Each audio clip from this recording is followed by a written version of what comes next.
Hi there folks, I have got a book list for you. I wanted to do something topical and the Olympics starts tomorrow, although by the time I get this video out it's probably going to be today. Hurrah! I do love the Olympics. It's one of the only sports events that I actually avidly watch. It's usually that and Wimbledon. However, I couldn't find any books either on my bookshelf or really anywhere else that specifically are about sports. So I had a look at the sort of feelings around the Olympics and I suppose sports in general. And one of the feelings I get from watching sports like the big sporting events like the Olympics is inspiration, the motivations to do your very best or aspire to be the best that you can possibly be. So I had a look at what books, both fiction and non-fiction, that I could include in a list of such inspirational reads. So there's quite a few here. A little bit, I've put 10 in the title, but I'm going to suggest a few more. 10 from my bookshelf plus a few extras. So we're on to a bit of a marathon anyway. So let's get started. I'm going to start with the fiction books, and as usual in chronological order of publication. So I'm going to start with A. Charles Dickens, and I'm going to look at A Tale of Two Cities. This is my very old copy, rather nice little copy this, published by Nelson and Sons, and it was originally published in 1859, 100 years before I was born. Some of you will know the story, set in London and Paris during the time of the French Revolution. And it's about two men in love with the same woman. And it looks at the conditions that led up to the French Revolution and the period of what was called the Reign of Terror. And it's also about how a highly intelligent but very, very cynical man towards the end of the book becomes a hero. And it's incredibly moving. And one thing I find very interesting about this particular novel, I think it's one of the only novels where both the opening paragraph and the closing paragraph are really well known. And I actually want to read the first paragraph to you because I do feel when you read this, you think, gosh, this could be written today. This very, very famous opening paragraph. It was the best of times, it was the worst of times. It was the age of wisdom, it was the age of foolishness. It was the epoch of belief, it was the epoch of incredulity. It was the season of light, it was the season of darkness. It was the spring of hope, it was the winter of despair. We had everything before us. We had nothing before us. We were all going direct to heaven. We were all going direct the other way. In short, the period was so far like the present period that some of its noisiest authorities insisted on its being received for good or for evil in the superlative degree of comparison only. So Dickens there is comparing that time leading up to the French Revolution as to his own period as well. And I'm saying we could compare it to today as well. And of course it ends with those lovely lines. It is a far, far better thing that I do than I have ever done. It is a far, far better rest that I go to than I have ever known. So the transformation of that human being who starts out cynical and ends up doing something so completely sacrificial as a hero to allow two other people to live a happy life. Extremely inspirational, extremely sad, of course, but you know, that it touches us, it moves us, and I will be reading this again fairly soon, as I'm working my way again through all of Dickens' novels chronologically. So at one point I'll be reviewing this for once more. So there you go. One first inspirational novel, A Tale of Two Cities. You know where I'm going next, don't you? These, I'm counting these all as one book, as you can buy them in one big volume now, I think, or a box set.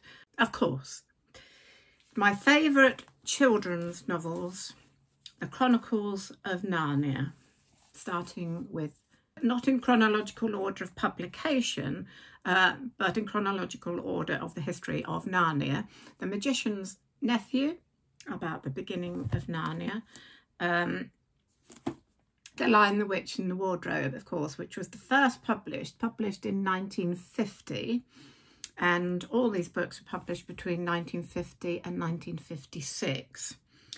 The next one would be The Horse and His Boy, which is a story told during the reign of the four children in The Lion, the Witch and the Wardrobe. Then we have, oh yes, Prince Caspian. I lost the cover for this one many years ago. I don't know if I ever had it actually.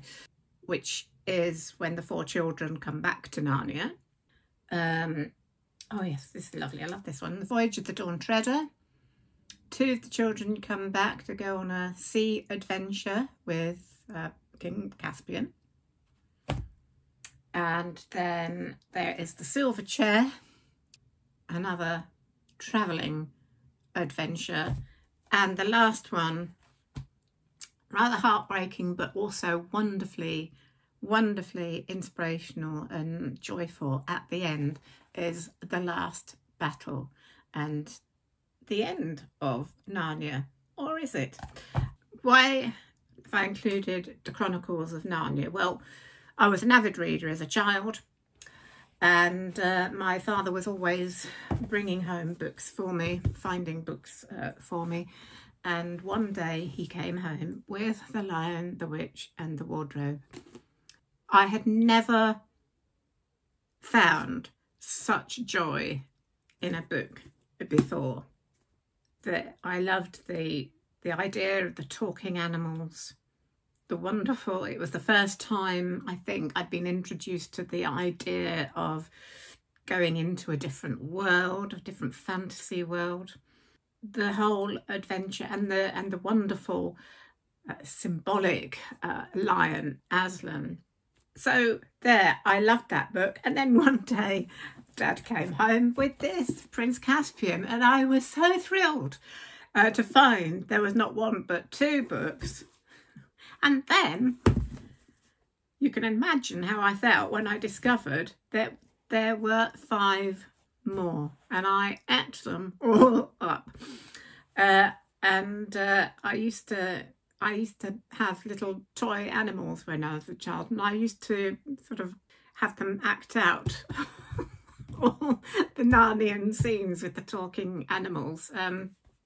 I think one of the reasons I loved The Chronicles of Narnia was that it had such a positive ethos. And of course, we know that C.S. Lewis was a Christian, and there is a lot of Christian symbolism in the books, which I loved at the time. I'm not a religious person, although I do have some spiritual beliefs. And what I loved about the Chronicles of Narnia was the Christian ethics. And those really have very much stayed with me throughout my life. They are very much about the conquest of good over evil. And many of the characters, such as Edmund in The Lion, the Witch and the Wardrobe, and Eustace in The Dawn Treader, start out with quite a few flaws and faults and sometimes not really very pleasant people.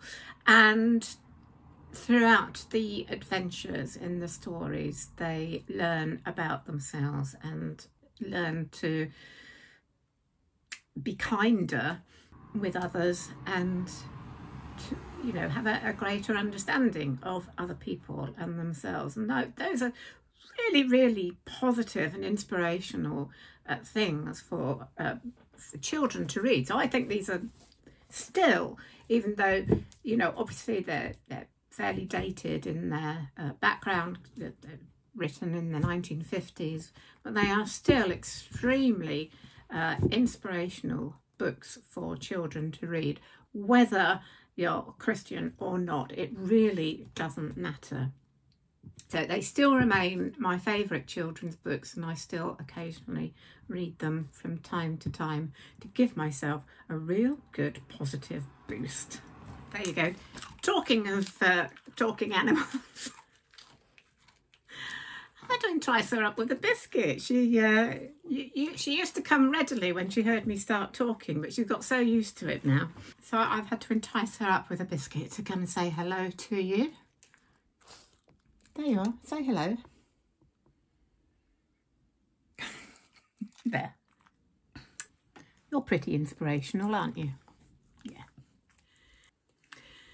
Now, while C.S. Lewis was writing the Chronicles of Narnia, his very good friend, Mr. J.R.R. Tolkien, was working on an epic tale, The Lord of the Rings.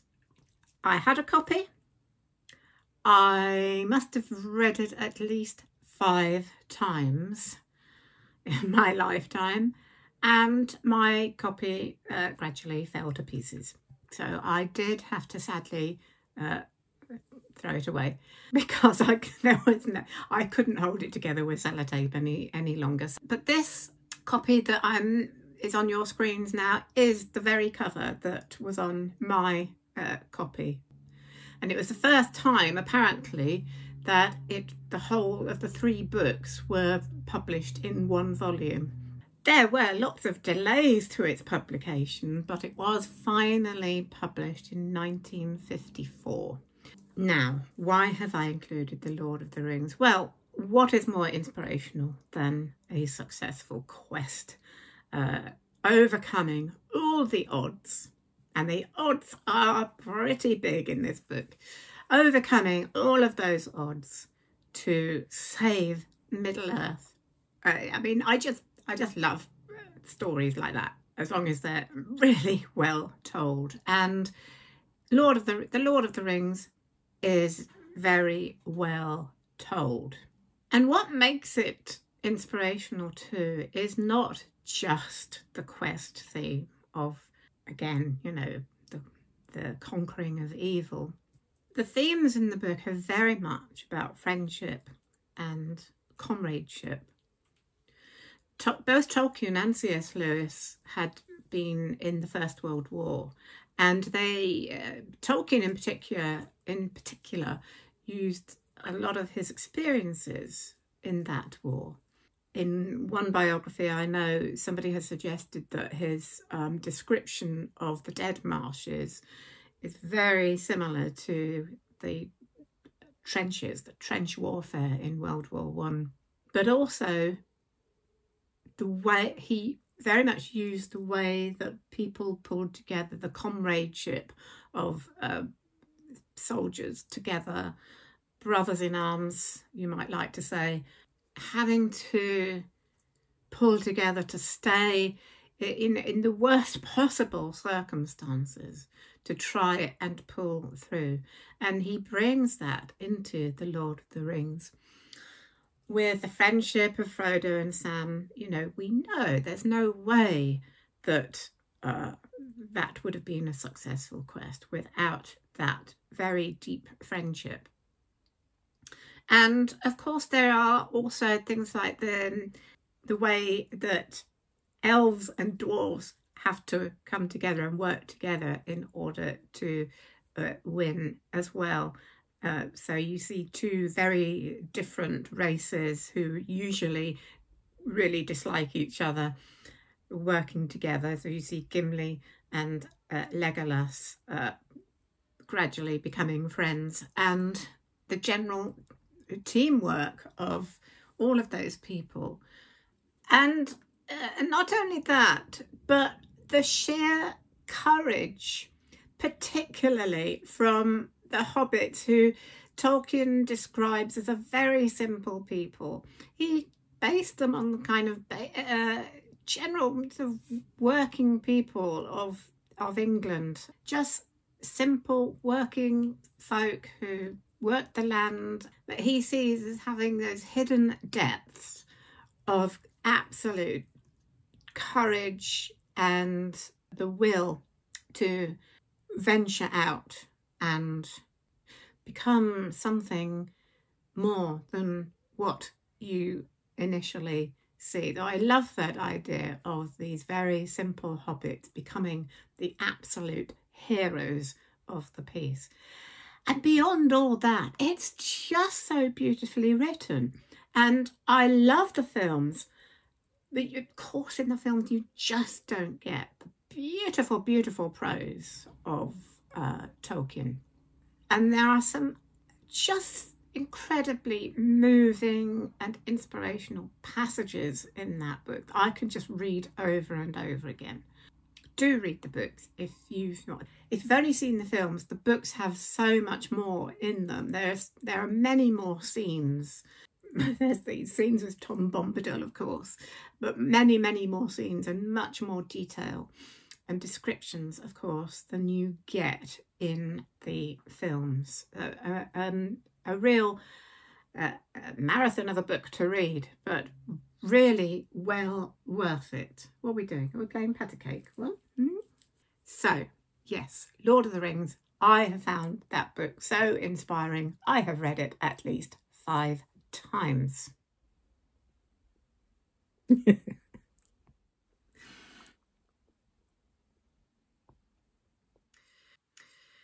Now, from fantasy to science fiction fantasy, and one of the great geniuses of science fiction novel is Ursula Le Guin, and I'm talking about The Left Hand of Darkness.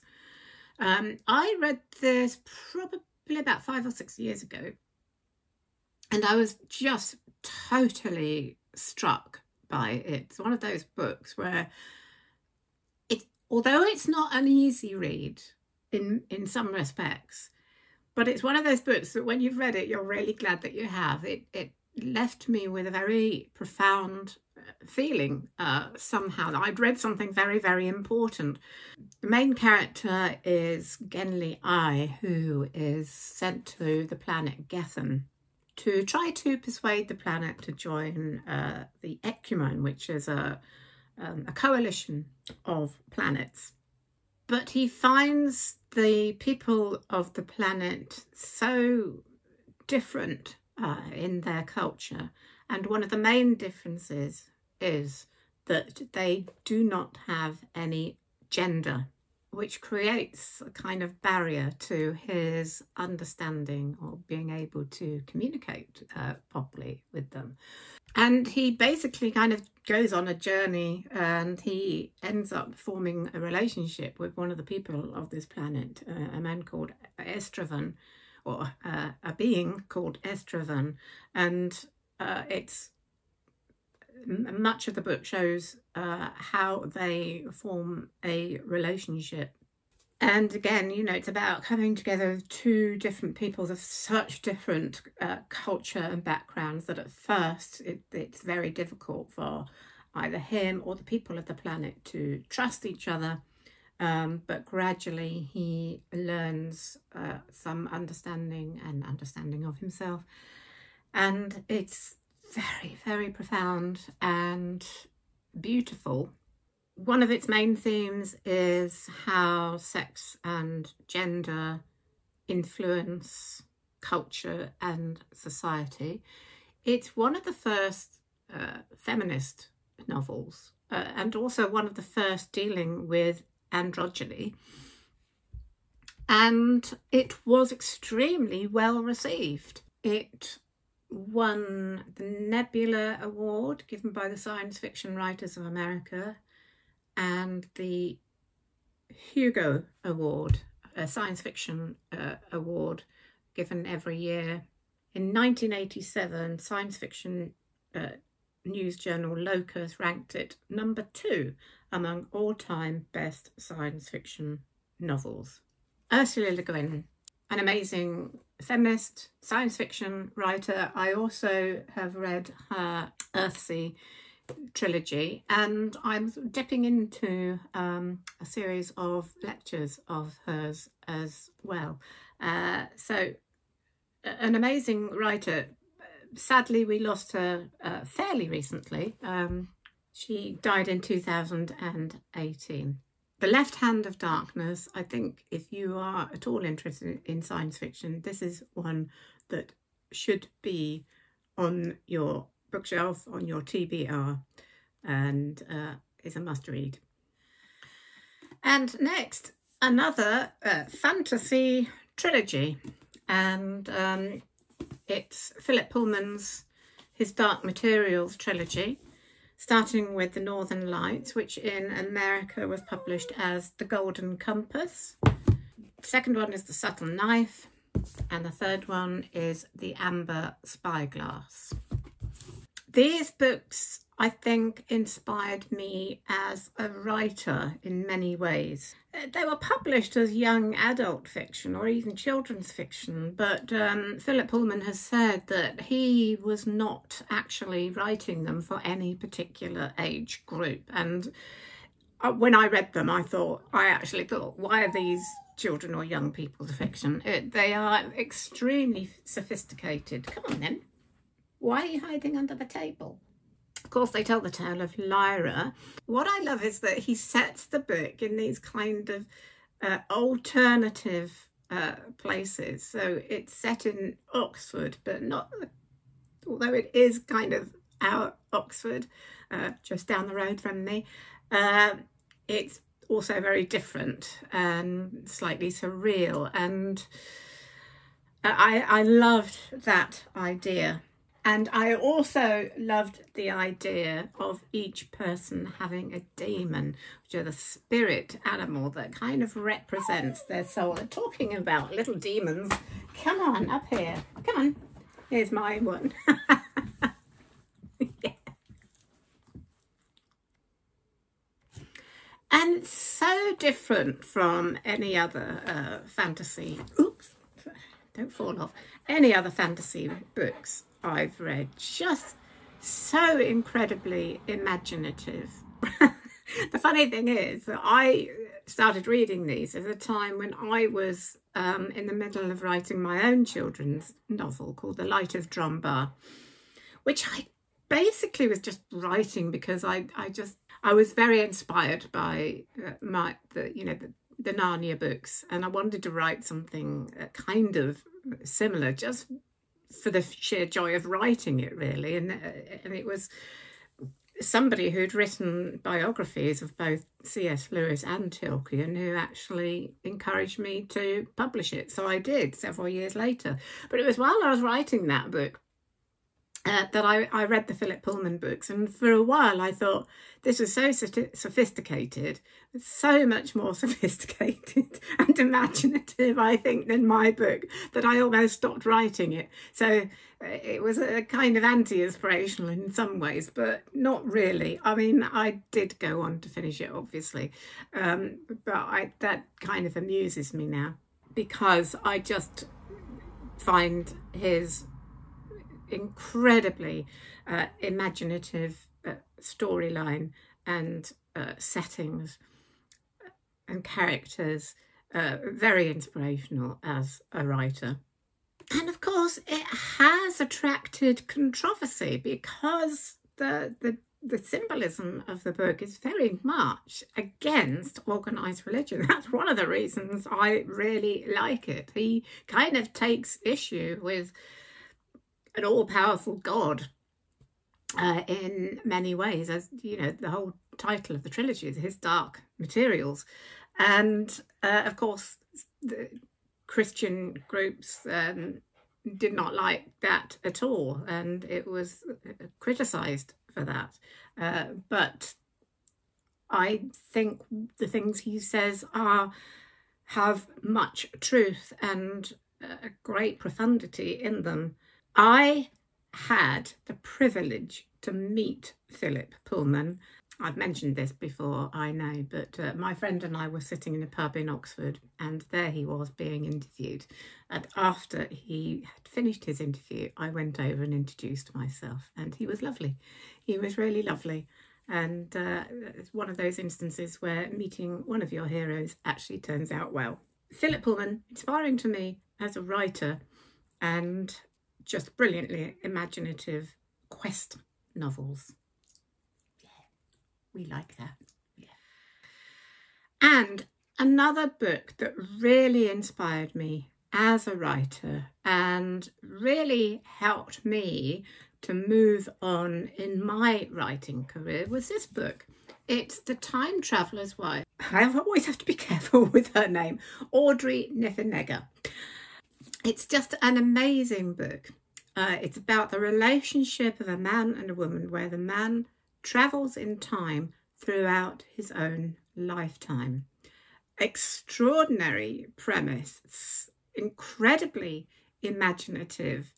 And it explores how they manage to forge a relationship when they are kind of meeting at different times in their and different ages in their lives and how they get around it. And it sounds weird, but it's incredibly moving and touching and such a good, interesting read. The themes, love and loss and time, and of course his time traveling is unpredictable. He doesn't quite know when it's going to happen. So dealing with that difficulty in their relationship is one of the things that could break them apart, but actually kind of makes them stronger. And it's very moving. And the reason I found it inspiring as a writer, at the time I read it, it was my sister-in-law that bought it for me. I'm forever grateful for that, because I was developing the story for my book out of time.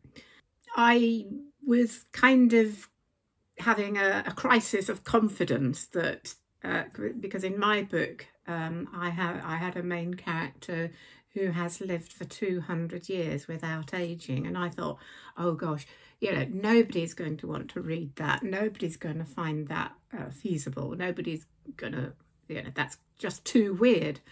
And then I read The Time Traveller's Wife and I thought, oh, well, that's okay then. If she can write about a man who travels in time throughout his own life, I can write about a man who's lived for 200 years. Also, around a similar time, I read another book, Benjamin Button, which also has a very weird premise, about a man who's born old and gets younger throughout his life. So both those books completely inspired me to be able to finish my novel and publish it. I do love to write on similar kind of quirky ideas and themes myself. So all of these books that I'm talking about have very much inspired me as a writer. Hello, what are you moaning about? Is it too much about me and not about you? Eh? Tilly, you are such a diva.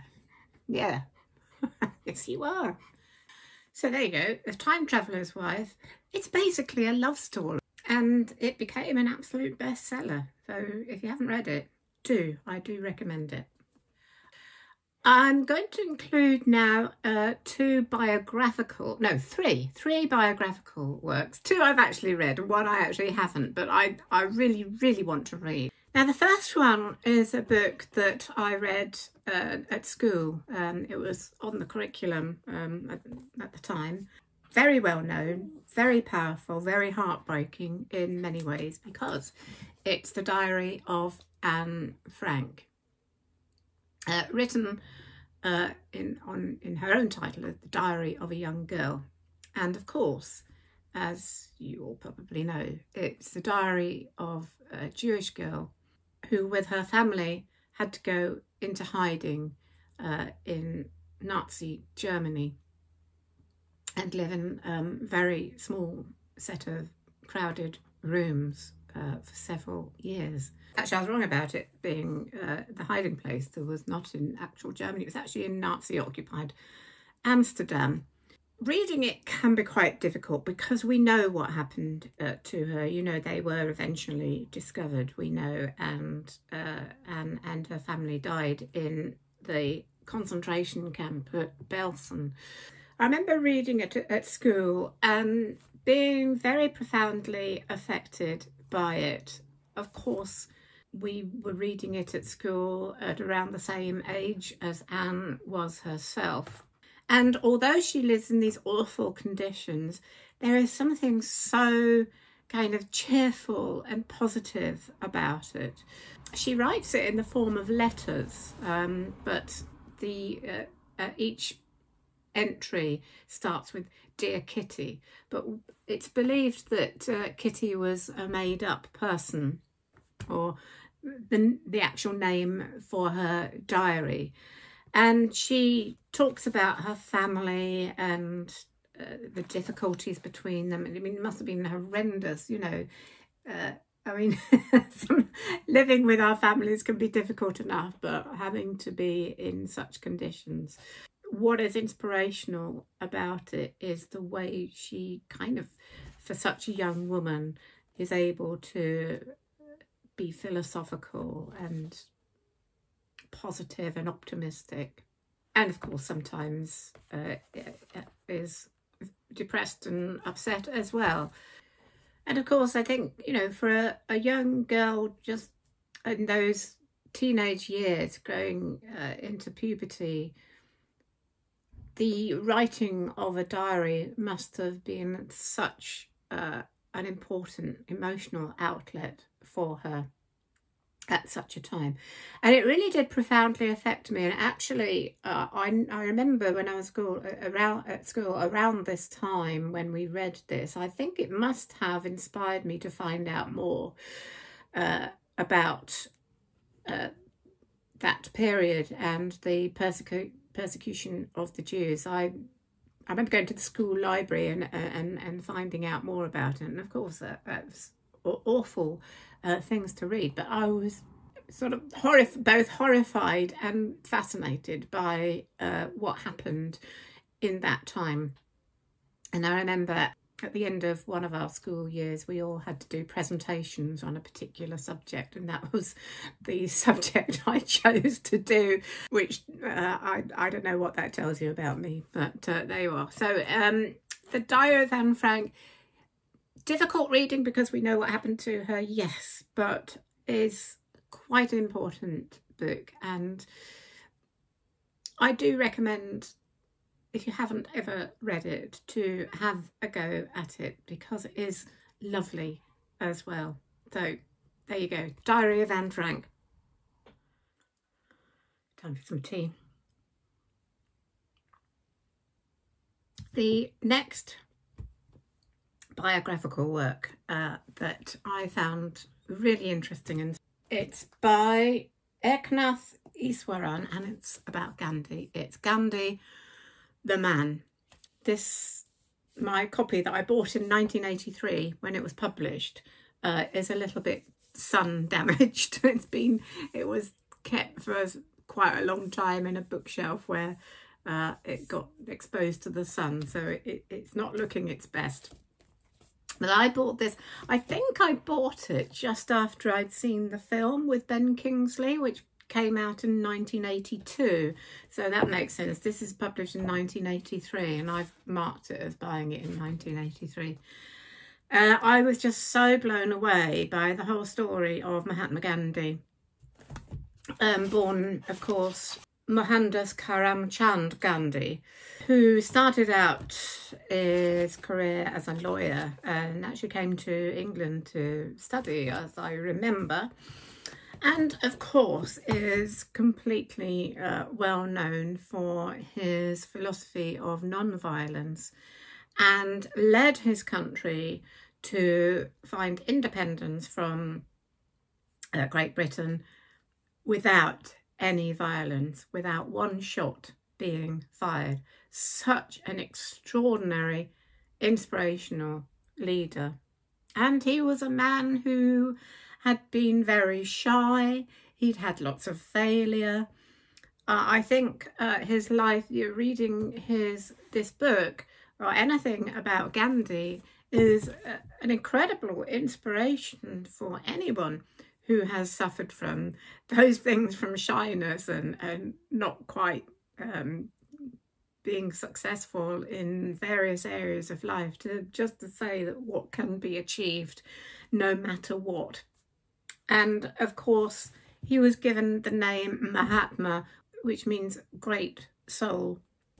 So I've included this book because I just think he was just an amazing man, and to actually achieve that, to achieve something without any violence. I've always hated violence of any sort. I've never thought that it's a way to achieve anything, and he proved that things can be done, great things can be done through philosophy of non-violence. And I just found his whole philosophy extremely inspiring. And of course, I think a man of great integrity. I think in today's world, we need to be reading stuff like this to show just what can be done with the philosophy of non-violence, of patience, of understanding others, of compassion. So I think an important man that we need to be revisiting. So yes, biographies like this, very, very important. I'm going to mention another biographical work, but it's actually one that I haven't read, and I'm mentioning this because in my last video I asked if anyone could suggest books for inspiring reads, and somebody suggested this one, and it's one book that I would really like to read, and it's a book called Becoming by Michelle Obama. It's published in 2018. Obviously, I can't talk about it from a personal point of view because I haven't read it yet, but I do believe that a lot of people have found it incredibly inspiring and moving. And I would just read what Goodreads says about it. In her memoir, a work of deep reflection and mesmerising storytelling, Michelle Obama invites readers into her world, chronicling the experiences that have shaped her, from her childhood on the south side of Chicago to her years as an executive, balancing the demands of motherhood and work, to her time spent at the world's most famous address. With unerring honesty and lively wit, she describes her triumphs and her disappointments, both public and private, telling her full story as she has lived it in her own words and on her own terms. Warm, wise, and revelatory. Becoming is the deeply personal reckoning of a woman of soul and substance who has steadily defied expectations and whose story inspires us to do the same. Sounds wonderful. I love the Obamas. Let's not go any further. Yeah, what can we say? Things have changed in the last few years, and let's just hope that things improve soon. So yeah, that's a book that I really would dearly love to read, and I'll certainly be looking out for that. So thank you very much for suggesting it to the subscriber who did. Now, as if all that wasn't enough, I just want to go on and talk about a couple of non-fiction books. I've read a lot of personal development books in my lifetime, and I know some people find a lot of opinions where people think they're a waste of money or are just published in order to make money for the author. But I can tell you, I mean, I've read good ones, I've read not so good ones, but many of the books I have read have changed my life in very profound ways, and I probably would not be the confident person sitting here in front of you now without some of these books. Feel the Fear and Do It Anyway by Susan Jeffords helped me get through my really difficulty over making decisions.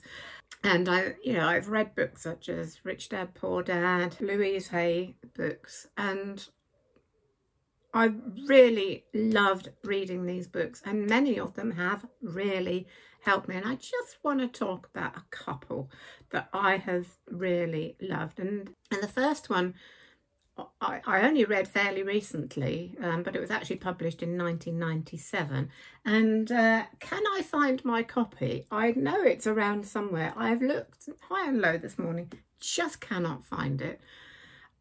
And it's Eckhart Tolle, or Eckhart Tolle, I'm never quite sure how you pronounce his name, The Power of Now, which talks about how being in the present moment can help you to overcome anxiety and guilt, or all those things where we're either living in the past or living in the future, and just being in the present. There's a lot more to it than that. You know, he talks about things like letting go of ego, etc., etc. But I just found this book so helpful because I find I do tend to get anxious about things sometimes, and I just find that thing of coming back into the very present moment, which is the only moment that we ever have, is the present moment, and knowing that is so extremely helpful. I've read one of his other books also, which I read on Kindle, A New Earth, which I also really enjoyed. And I watch on YouTube. You can watch sort of little clips from some of his lectures, and I often do that. If I'm feeling a bit low or anxious, I will put on Eckhart Tolle, and it always makes me feel better. And he's very funny too. He's not at all dry. He can be very, very amusing. Such a lovely man. So there we go. The Power of Now, Eckhart Tolle. And another, what you might call personal development book that or mind, body, spirit genre, that I found really useful and actually really did help. It's called The Magic, and it's by Rhonda Byrne, who you might know also wrote The Secret, which is about the law of attraction. But I actually found this book much more helpful than that one. And I love the format because it gives you a practice to do every day, and you know, to sort of incorporate into your life. But much of the main premise of it is the practice of gratitude. You know, making sure when you wake up every morning, even when you're feeling low and, you know, everything seems bad, or, you know, everything seems to be going wrong, to list all the things in your life that you love, or are going well, or everything, you know, even down to tiny little things like the clothes you wear, your pets, you know, the fact that we've got indoor plumbing, the house you live in, the car you have, everything, all the little things that you have, and to practice gratitude. And, you know, even the weather, the sun, the rain, the grass, the flowers, etc. Practicing gratitude every day. Because what we tend to do is focus on the bad things. And when we sort of redirect our focus onto the good things in our life, we actually end up with a much greater positive experience of life. And we're not denying the bad things. It's just a matter of where our focus lies. And I just found this book really lovely. It actually really did give me a kind of happier existence. And so there we go. The Magic, Rhonda Byrne. If you've sort of lost joy in life, or are feeling depressed, or that you can't get anywhere, I think that's a really good book to have. So loads of others that I could mention, but I just wanted to mention those two as ones that I found particularly helpful. And as if that wasn't enough as well, I just want to mention two books that I actually haven't read. But when I was kind of carrying out research for this video, I always have a little look for the kind of books that I want to talk about, just to remind me sometimes of what books I have in my bookshelf and what books I've read. But there were two books that kept coming up to the top of my list, which I hadn't read. So I thought I'm just going to briefly mention these. And one of them is called The Alchemist. It's a novel by Brazilian author Paulo Coelho, Coelho. I don't know if I'm pronouncing that right. Published in 1988. It's a bestseller, and it's about a shepherd boy, Santiago, in a journey across North Africa to the Egyptian pyramids after he dreams of finding a treasure there. And I think, as far as I can make out from reading bits about it, it's, I suppose, one of those books about self-realization. He learns about himself along the journey, and it comes up in top of the list of when I look for inspirational novels. So there's one. If you've read it yourself, do let me know what you thought of that. And the other book that did come up a lot, which I have definitely heard of and have not yet read, is The Kite Runner by Khaled Hosseini, if I'm pronouncing that right. Again, the story of a young boy from the district of Kabul, set against the backdrop of the fall of Afghanistan's monarchy, the Soviet invasion, the exodus of refugees to Pakistan and the United States, and the rise of the Taliban empire. So